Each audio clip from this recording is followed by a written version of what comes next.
Welcome to week five, unicorns. Week five today is February 1st, 2021, and we are here together once again.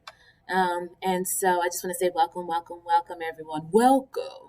And that's kind of an ode to Corey Kenshin. I'm not sure if any of you all watch Corey Kenshin. He's a YouTuber who is a video gamer, and a spooky horror short film reviewer. My daughter Nyla and I, we watch him every Sunday for Spooky Scary Sundays, and I highly recommend his channel.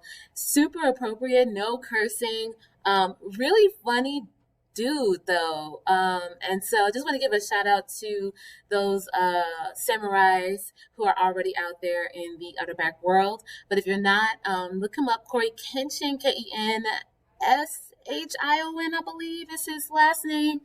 Corey with a C. Really funny. Love to watch him play video games, and his reactions and his memes are hysterical. Just a really lighthearted way to engage with some of the YouTubers that are out there. And then not all of them are appropriate and they use foul language a lot, but Corey is really conscious about that. And I really, really have a lot of respect for him. He's been in the game for a long time, probably about 8 years, 9 years. I think he's got 8 million subscribers. So super popular. And again, just highly recommend that, especially for my gamers out there and those who love spooky, scary stories. Okay. He releases about 4 or 5 spooky, scary short films every Sunday, and he reacts to them, he responds to them, and it's pretty hysterical. So, just a shout out there, something for you guys to look at that's positive but funny and relatable.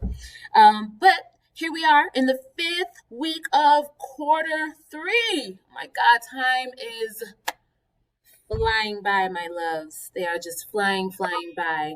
And I want everyone here to recognize that this week, progress reports are being calculated by your teachers.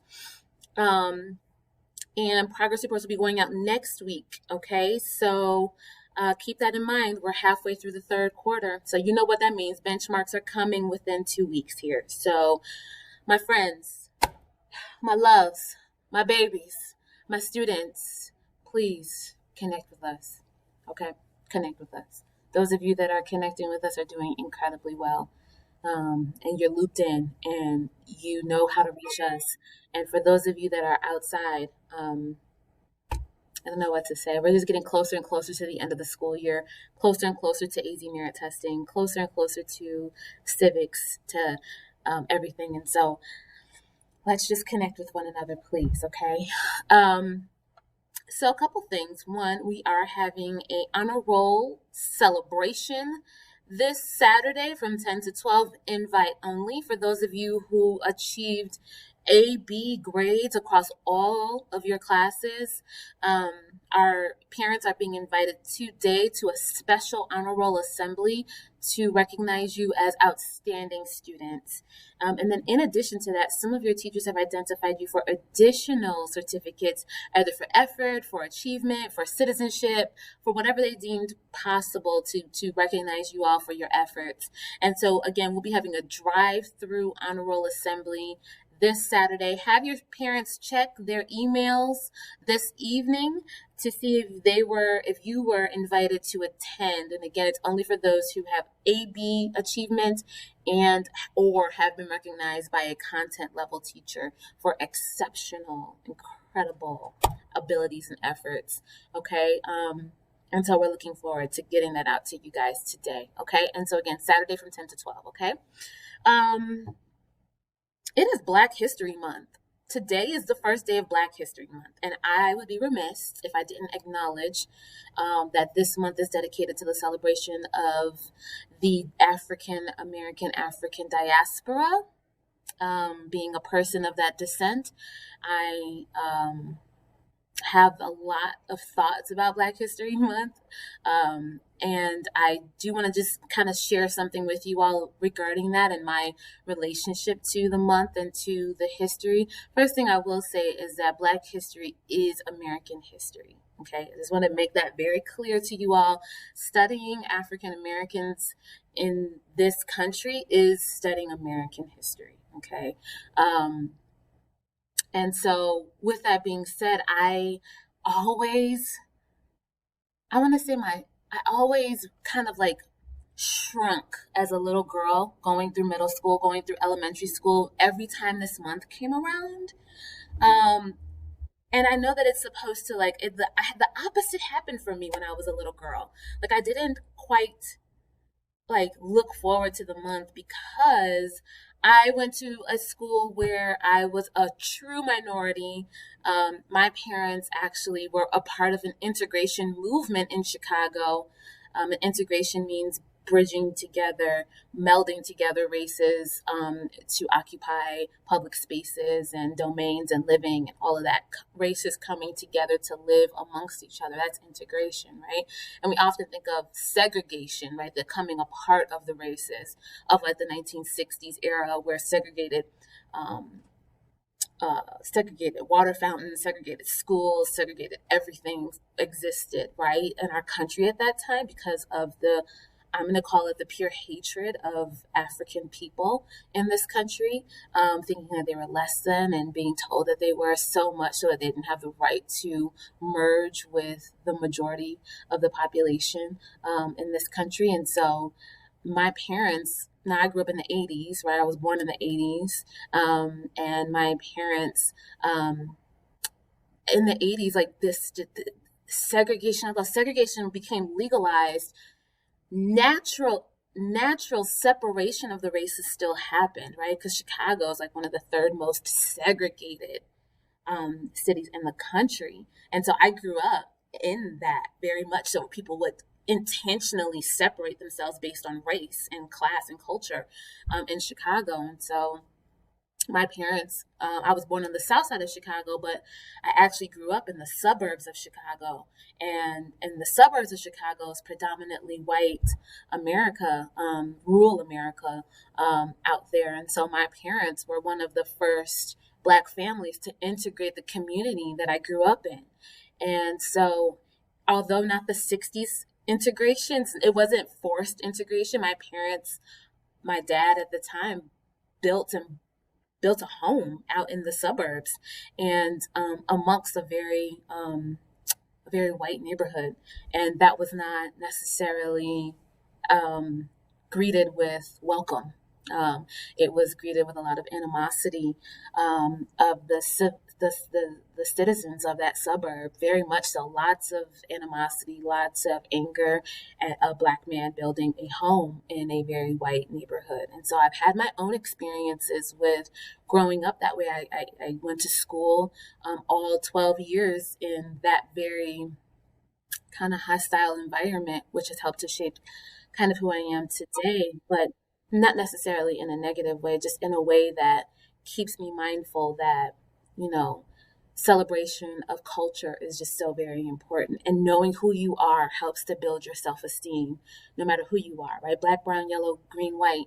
Like knowing your ancestry is one of those vehicles to building self esteem. And so every time Black History Month would come around, I'd be surrounded by all of my white classmates, and we would talk about we would talk about the deficit model of being Black in America, right? How Black people were oppressed, how there was racism, how there was, you know, civil rights infringements that we didn't have access to, and that kept us down, down, down. And so the only time we ever talked about Black people at my school was during Black History Month, and it was always rooted in all of the negative, all of the oppression, all of the turmoil, all of the struggle. And I don't know, for some reason that even as a kid, it just made me shrink down. Like this is all that we are, is just struggle and oppression. And it really wasn't until I became a college age student that I recognized that in that history was such an incredible rebellion and an incredible resiliency and willingness to sacrifice it all for freedom. And until I studied folks like Nat Turner, who I recommend that you guys check out, Sojourner Truth, Harriet Tubman, Angela Davis, the Black Panthers, Malcolm X, until I really started to understand that history, and that African history actually does not start at transatlantic slave times, that there's a whole rich history in Africa that I come from, that my ancestors came from. You know, all humans can be tied back to Africa. And when I recognized that, I was like, oh my God, we are an incredible people that have gone through so much. And our history is not just negative and struggle. We are home to one of the first civilizations ever in the world, Nubia, right? And Egypt, Kemet. Um, and they only come behind Mesopotamia, which is in the Middle East. And so one of the first civilizations to come out of were people who look like me. And I will never forget the feeling of finding that out. And I just, for my students of African descent, I just implore you all to recognize that you come from greatness. For my students of the rest of my students, I implore you to recognize that the culture of Africa, the culture of African Americans, is not just rooted in struggle, it's actually rooted in incredible progress and contribution to this country. Very similar to what we consider to be civilization spawned from Africa. And even though it has the stereotype of being a place of barbarism, of negativity, of oppression, it didn't start that way. That came as a result of colonialism, and I just want us to recognize that. I think that that's really important as we think about how we want to integrate African American History Month into our curriculum. That we consider some of these points. Okay, um, but anyway, happy Black History Month. Um, I will be bringing to you guys, some tidbits about the culture, things to consider as we move on this month and think about it. I think one of my most, not to say negative, but one of the things that I don't care for is that we only tend to talk about Black folks during this month, right? Like I said, Black history is American history.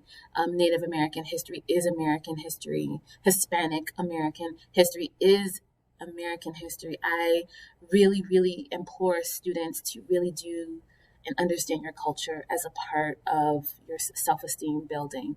Um, I wouldn't be where I am today if I believed that the only ancestors that I come from were slaves. I wouldn't be here. I wouldn't exist. I wouldn't be a confident person. And so when you recognize that, you glow up from that because you know that you were meant to do this work, and all of those that came behind you that fought for you, you're standing on their shoulders. And so I do have a Black History Month. Um, um, I have a Black History Month, what do you call it, raffle this month. And I will roll that out for you guys on Thursday because I'm well over time. And so I want you guys to have a wonderful week. Stay focused. Eye on the prize. Continue to work with your teachers. Um, and yeah, have a great week. Take care.